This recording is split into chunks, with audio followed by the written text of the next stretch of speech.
We all use apps like Airbnb to find a quick, safe place to sleep. But how safe are you when someone else has been watching the house, waiting for a tourist just like you to arrive? So this is a weird story. I was freaked out in the moment, but for a while I thought maybe I was just overreacting. It was almost 2 years ago, and I interviewed for a job that was in another state. It was about a 5-hour drive. Instead of driving home after the interview, my soon-to-be wife suggested that I find an Airbnb to stay at for the night. I'm hopeless when it comes to apps like this, and I have no idea how to find a good place. She downloaded the app for me, found a place that looked nice, and it was only about a 10-minute drive from where the interview was being held. I booked the spot and got myself ready for the interview. The guy who owned the house was really nice. I was messaging him about why I was coming down, and he told me that if I wanted to, I could get into the house early that day, so I could get myself ready and prepared for the interview, instead of driving for 5 hours and then going straight into the interview. I thought that was really nice. The owner sent me the code to get in and gave me all the instructions on how to lock the door. Well, it's literally one button, but still good to know since I had never used one of those keypad locks before this. My interview was at 3 o'clock. I had more than enough time to shower and get myself mentally prepared for the interview. When I plugged in the interview address into the GPS, it said 9 minutes. So I planned on giving myself at least 30 minutes in case I got lost or hit traffic. After the interview, I grabbed some tacos and went back to the house. I thought the interview went well, but of course I spent the next few hours second-guessing every answer I gave. I tend to do that when I'm nervous. I didn't do much of anything that night except eat, talk to my girl on the phone, and watch a movie. I know all these places are cleaned, but I still find it weird to sleep in someone else's bed. I'm just weird like that. It's why I don't travel a lot. Go on vacation. I planned on sleeping on the couch and heading out first thing in the morning. The living room was cozy. It had a big, fluffy wraparound couch that was in front of a fireplace. Above the fireplace was a huge TV. Just to sweeten the deal, the room also had surround sound. I was perfectly content just staying in this room all night and watching movies until I dozed off and went to bed. Around 11 o'clock that night, I grabbed a blanket from one of the beds and I threw on Avengers Endgame. I was only about 15 minutes into the movie when I started to fall asleep. That sleep didn't last very long, as I was awoken by the sound of the doorbell. I just laid there for a few minutes and looked around. I didn't know if I was dreaming or if it was the movie or something. Then, a few seconds later, the doorbell chimed again. I couldn't believe it. The doorbell was actually ringing. I grabbed my phone and saw that the time said 11:33. I couldn't imagine who would be ringing the doorbell at this hour. My first thought was just to ignore it. Then the bell rang again. Every time it rang, it made my heart basically jump out of my chest. At the fourth ring, I decided I was going to go check it out. I was thinking to myself, what if it were like the police or something? I cautiously made my way to the door, and before opening it, I looked out the front windows that gave me a somewhat view of the person. It was a skinny guy, and he was holding up a small brown bag in his hands. He had his head down and almost looked unresponsive. I went to the door and opened it, but left the screen door shut and locked. The light was dim, so I couldn't get a decent look at the guy. With his head still down, he told me he had my pizza delivery. Clearly, he wasn't holding a pizza. It was a brown paper bag. I politely told him I didn't order a pizza and that he had the wrong address. I shut the door and started heading back to the living room. The doorbell rang again. I marched back to the front door and opened it before I could yell, "Go away," or anything. He just told me again, in a bleak and monotone voice, that he had my pizza. When I shouted, "I didn't order a pizza," the guy responded by giving me the address of the house and said the delivery was for this address. I started to shout that it was a mistake and I didn't order pizza.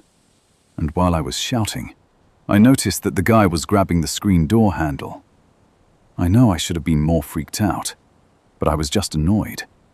I slammed the door after yelling at him to go away before I called the police. After I slammed the door, I snuck back to the front window and again crouched down to look at what this guy was doing. He stood there for another minute and walked away. He had a beat-up red sedan of some kind. I couldn't tell what the make was. One of the front headlights was busted. Once I saw him get into the car, I felt a moment of relief. After that ordeal, I was ironically hungry. I grabbed something from the kitchen, and as I was walking back to the living room, I saw light still shining through the front windows. When I looked outside, this guy was still sitting in the driveway with his one high beam shining through the window. I decided to go upstairs and look out one of the bedroom windows, since I would have a much better vantage point. Because the light was so bright, I couldn't see him sitting in the car, but I could see that the car was running. I was still more annoyed than anything else.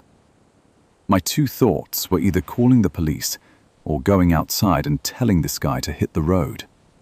I decided that I didn't want to bother the police with something that could be very small and maybe nothing. So instead, I'll just go outside and scare the guy into leaving. I threw my shoes on and marched out there like I was an avenger. When I got to the window of the car, nobody was there.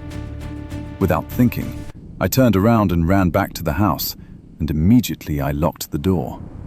I even locked the chain on top of the door.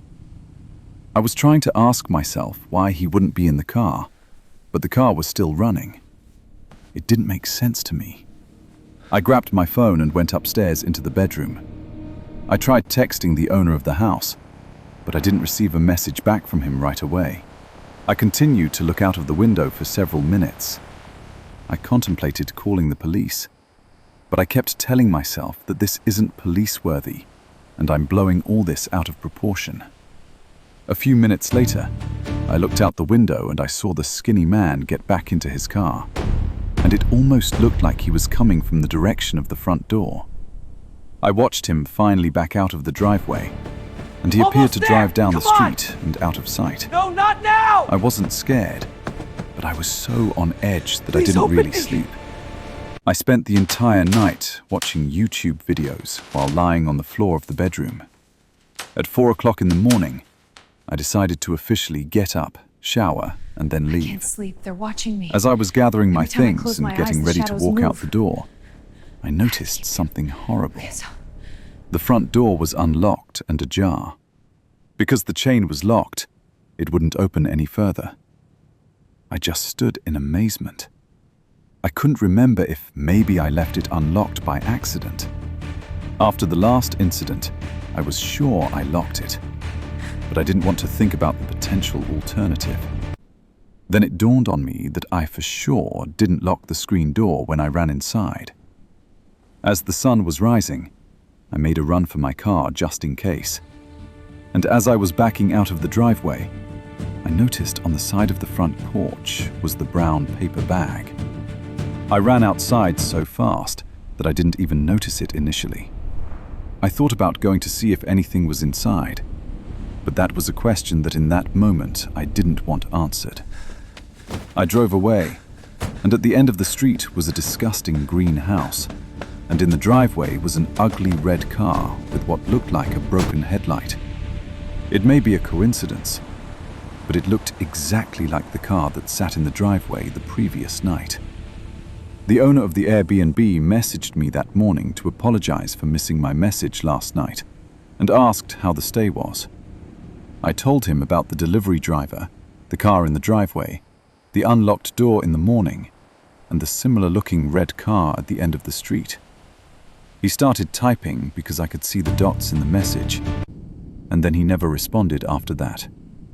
I never bothered to look more into the situation until I started telling people the story.